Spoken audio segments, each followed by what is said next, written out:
కర్కాటకం సింహం. తదనంతరం సింహరాశి మఖ 1, 2, 3, 4 పాదాలు, పుబ్బ 1, 2, 3, 4 పాదాలు, ఉత్తర 1వ పాదం సింహరాశి అవుతుంది. ఈ సింహరాశికి రాశిలోనే కేతువు ఉన్నాడు.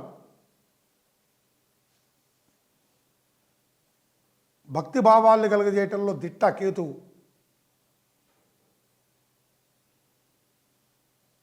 చేతులు తిమ్మిర్లు పెట్టకుండా చూసుకోవాలి, కాళ్ళు చేతులు. తర్వాత కేతుకు సంబంధించినటువంటి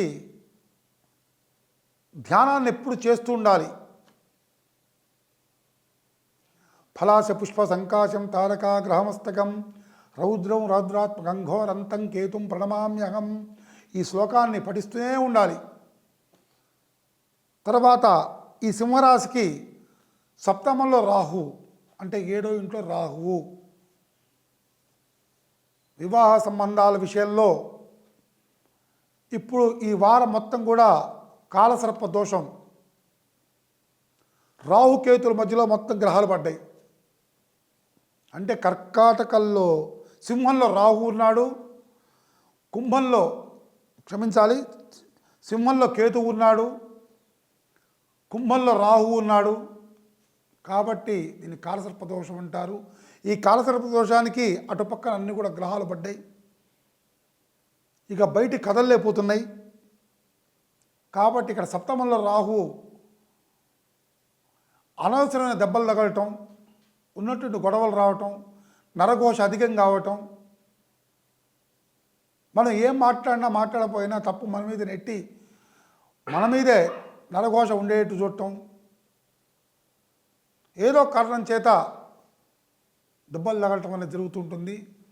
కాబట్టి ఈ రాహుకు సంబంధించినటువంటి పరిహారం చేసుకుంటే చాలా విశేషంగా ఉంటుంది. అదే అష్టమంలో చంద్రుడు, అష్టమంలో శని, అష్టమంలో శుక్రుడు. సైనస్ ప్రాబ్లమ్స్, జలుబు రాకుండా చూసుకోవాలి. దగ్గు, రంప అంటే జలుబు అని అర్థం. ఇటువంటివన్నీ రాకుండా చూసుకోవాలి. చల్లటి నీళ్ళు తాగకూడదు. తర్వాత ఐస్ క్రీమ్ జోలికి పోకూడదు. ఫ్రిడ్జ్ వాటర్లు ఇలాంటివి తాగకూడదు. చంద్రుడి వల్ల వచ్చే వ్యాధులు ఇవన్నీ. అష్టమంలో శని కూడా ఆరోగ్య భంగాన్ని కలగజేస్తాడు. నరాల నొప్పులు మొత్తం కూడా, ఏ పని చేత కాదు, బద్ధకం, మందత్వం, మూర్ఖత్వం. ఈ పని ఇప్పుడు చేయరా నాయన అంటే నేను ఎల్లుడు చేస్తా అంటాడు. అటువంటి యొక్క ఫలితాల్ని శనిగ్రహం చూపిస్తుంటుంది. పూర్తిగా ఆరోగ్యం చాలా జాగ్రత్తగా ఉండాలి. ఒక్కసారి దెబ్బ కొట్టాడా శని, మళ్ళీ ఎప్పుడుకో కోలుకుంటాం. అటువంటి శనైశ్వరుడికి ఎప్పుడు కూడా నీలాంజన సమాభాసం రవిపుత్రం యమాగ్రజం ఛాయామార్తాండ సంభూతం తం నమామి శనైశ్చరం. ఆ ధ్యాన శ్లోకాన్ని ప్రతిరోజు కూడా స్నానం చేసిన వెంటనే మీకెంత అన్నిసార్లు ఓపిక ఉంటే అన్నిసార్లు చదువుకోండి. చక్కగా చాలా విశేషంగా ఉంటుంది. తర్వాత భాగ్యంలో బుధుడు ఉన్నాడు. మంచి భోగాన్ని ఇస్తాడు. వ్యాపారస్తులకు మాత్రం ఖచ్చితంగా అనుకూలంగా ఉంటుంది. వ్యాపారం చేయించడంలో కూడా బుధుడు దిట్ట. ప్రియంగు కలికా శ్యామం రూపేణ ప్రతిమం బుధం సౌమ్యం సౌమ్యగుణోపేతం తం బుధం ప్రణమామ్యహం. ఈ ధ్యాన శ్లోకాన్ని బుధుడికి సంబంధించినగా కీర్తిస్తుంటారు. కాబట్టి ఈ బుధుడు ధ్యాన శ్లోకాన్ని కనుక చదువుకుంటే చాలా మంచిగా విశేషంగా ఉంటుంది. తర్వాత దశమంలో రవి ఉన్నాడు. ఉద్యోగ ప్రయత్నాలు చేసుకోండి. చక్కగా బ్రహ్మాండంగా ఉద్యోగం వస్తుంది. చదువుకున్న వాళ్ళందరికీ కూడా ఈ వారం ఉద్యోగ ప్రయత్నాలు చేసుకోండి. రవి అంటే సూర్యుడు ఉద్యోగం ఇచ్చే తీరుతాడు మీకు, ఇది మాత్రం ఖచ్చితం. ఏకాదశుల్లో గురుడు సింహరాశి వారికి, అంటే ఏకాదశం అంటే శుభస్థానం, మొత్తం కూడా ఏకాదశం అంటే చాలా విశేషమైన స్థానం. ఒక డబ్బులేంటి, ఒక ఆస్తి ఏంటి, ఒక బిల్డింగ్ ఏంటి, ఒక పొలం ఏంటి, అన్నీ కూడా వచ్చే సూచనలు ఉన్నాయి చక్కగా. ఈ మాటకి తిరిగే ఉండదు వాళ్ళ మాటకి. ఏకాదశిలో గురుడు ఉన్నాడు కాబట్టి వాళ్ళ మాటకి, సింహరాశి వాళ్ళ మాటకి తిరిగి ఉండదు. కానీ అష్టమంలో శని ఉన్నాడు, అక్కడ చూసుకోండి, అక్కడ ఆరోగ్య భంగం జరుగుతుంది. నువ్వు గురుడు ఎంత ఇచ్చినా కూడా అక్కడ ఖర్చు పెట్టించాలి. మరి స్విచ్ ఇక్కడ, ఫలితం అక్కడ, అట్లా ఉంటుంటుంది. గురువుగారు ఏం డబ్బులు ఇచ్చినా, ఎంత భోగలాల్సిన జీవితం గడిపించినా అక్కడ శని కొడుతున్నాడు దెబ్బ. అది ఆలోచించుకోవాలి. అందుకే ఎందాని చెప్పా, శనేశ్వరుడికి బాగా ఆరాధన చేస్తూనే ఉండాలి, చేస్తూనే ఉండాలి, చేస్తూనే ఉండాలి, చేస్తూనే ఉండాలి. నువ్వుల నూనె తీసుకొచ్చి దీపారాధన చేయాలి శనివారం పూట, రాత్రి 6 to 7 మధ్యలో. లేకపోతే మీకు తీరిక లేకపోతే 7 to 8 మధ్యలో అన్నా ఈ దీపారాధన, నల్లగుట్టతో దీపారాధన చేస్తే కొంత ఉపశమనం లభిస్తుంది. కానీ చేయటానికి బద్ధకం, మొండితనం చేస్తూ ఉంటాం. ఇవాళ వద్దులే, రేపు చేద్దాం, వచ్చే వారం చేద్దాం, శనివారం అంటే ఇక వచ్చే వారం పడిపోతుంటుంది. ఒక్కసారి తెగించి మనం దీపారాధన చేసామా బ్రహ్మాండంగా ఉంటుంది మనకు. శనేశ్వరుడు ప్రసన్నం కావాలంటే ఉట్టిగా అవుతాడండి, ఎవరికి కాడు. ఆయన ఆరాధించాలి, అంత అడ్డగోలుగా ప్రసన్నమవుతాడా? అస్సలు కాడు. ఆరాధిస్తూనే ఉండాలి ఎప్పుడు కూడా. కాబట్టి ఆ శనీశ్వరుడు గనక పూజ చేస్తే ఈ గురువుగారిచ్చే సంపాదనకి శనీశ్వరుడు ఇట్లా మనం పూజ చేస్తే ఇట్లా కొంచెం డౌన్ అవుతాడు, అప్పుడు బ్యాలెన్స్ అవుతుంది.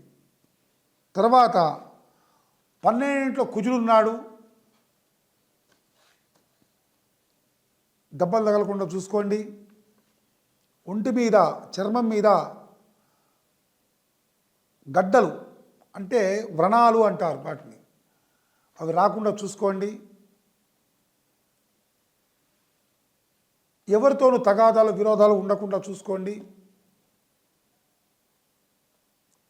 వివాహ సంబంధాలు వచ్చి ఆలస్యమై బ్యాకప్ అవుతుంటాయి. కాబట్టి ఈ కుజుడికి సంబంధించినటువంటి స్తోత్రపారాయణ చేసి సుబ్రహ్మణ్యేశ్వర స్వామికి మంగళవారం కనుక అభిషేకం చేసినట్టుంటే చాలా విశేషంగా ఉంటుంది. ఇది సింహరాశి యొక్క ఫలితం. గురుగారు, ఇప్పుడు మనం సింహరాశి గురించి మాట్లాడుకున్నాం. ఇప్పుడు మాట్లాడుకున్న దాంట్లో ఇప్పుడు సప్తమ స్థానంలో మరియు అష్టమ స్థానంలో రాహువు ఉన్నారని చెప్పారు.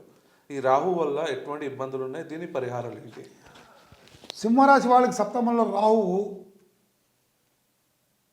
కొంచెం ఇబ్బందికరం. అట్లా అష్టమంలో శుక్రుడు, శని, చంద్రుడి వల్ల కూడా, శుక్రుడి వల్ల పెద్ద ప్రాబ్లం ఉన్నా లేకపోయినా కూడా శని చంద్రుడి వల్ల కొద్దిగా ఉంది. చంద్రుడు రెండోకోసారి మారేవాడు అండి. అయితే ఏదైనా సరే జలుబు రాకుండా చూసుకోవాలి.